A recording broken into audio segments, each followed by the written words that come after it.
সরকারি চাকরিজীবীদের বেতন বৃদ্ধি জানুন কার কত বাড়ছে এবার সরকারি চাকরিজীবীদের বেতন। আসসালামু আলাইকুম অল ভিউয়ার্স, আশা করি সবাই ভালো আছেন।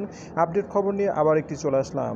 সরকারি চাকরিদের জন্য এবার প্রথমবারের মতো গ্রেড অনুযায়ী মর্গ ভাতা দেওয়ার সিদ্ধান্ত নিয়েছে অন্তর্বর্তীকালীন সরকার। এর ফলে যারা নিম্ন শ্রেণী গ্রেডে চাকরি করেন তারা বেশি হারে ভাতা পাবেন, আর উচ্চ গ্রেডের কর্মকর্তারা যারা চাকরি করেন তারা মর্গ ভাতা কম পাবেন। অর্থ মন্ত্রণালয় এরই মধ্যে একটি প্রস্তাবের খসড়া চূড়ান্ত করেছে, যা প্রধান উপদেষ্টার অনুমোদনের জন্য পাঠানো হয়েছে। আর প্রস্তাবটি রয়েছে এই অনুযায়ী যে 1 থেকে 3 নম্বর গ্রেড পর্যন্ত মূল বেতনের 10%, 4 নম্বর গ্রেড থেকে 10তম গ্রেড পর্যন্ত মূল বেতনের 20% এবং 11তম গ্রেড থেকে 20 গ্রেড পর্যন্ত মূল বেতনের 25% হিসেবে মর্গ ভাতা পাবেন। এছাড়াও সর্বনিম্ন বেতন বৃদ্ধি হবে 4,000 টাকা এবং সর্বোচ্চ বেতন বাড়বে 7,800 টাকা। কোনো চাকরিজীবী 4,000 টাকার কম মর্গ ভাতা পাবেন না। মর্গ ভাতা কার্যকর হওয়ার পর আগের সরকারের দেওয়া 5% বিশেষ প্রয়োজনীয় বিষয় সুবিধাটি বহাল থাকবে না আর। তবে এবারে মর্গ ভাতার একটি অন্যতম আকর্ষণ হচ্ছে পেনশনভোগীরাও কর্মকর্তারা এই মর্গ ভাতা পাবেন।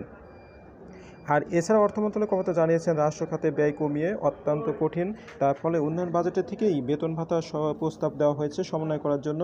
সবকিছু ঠিক থাকলে ফেব্রুয়ারি মাসের বেতনের সঙ্গেই মর্গ ভাতা পাবেন কর্মকর্তা কর্মচারীরা। জনপ্রশাসন মন্ত্রণালয়ের সিনিয়র সচিব মুখলেছুর নিশ্চিত করেছেন যে এই অর্থ বছরেই কর্মচারীদের জন্য মর্গ ভাতা ঘোষণা করা হবে। তবে মর্গ ভাতার পরিমাণ সম্পর্কে কিছুটা জানাননি তিনি এবং অর্থ মন্ত্রণালয়ের উপর ছেড়ে দিয়েছেন। আর সেই অর্থ মন্ত্রণালয় এবার ঘোষণা করলো 3টি প্রস্তাবে, সেটা হচ্ছে 1 থেকে 3তম গ্রেড মূল বেতনের 10% এবং 4 থেকে 10তম গ্রেড মূল বেতনের 20%, 11তম গ্রেড থেকে 20তম গ্রেড পর্যন্ত মূল বেতনের 25% হিসেবে এবং সর্বনিম্ন 4,000 টাকা, সর্বোচ্চ 7,800 টাকা মর্গ ভাতা প্রাপ্য হবেন সরকারি কর্মকর্তা কর্মচারীরা। আসসালামু আলাইকুম।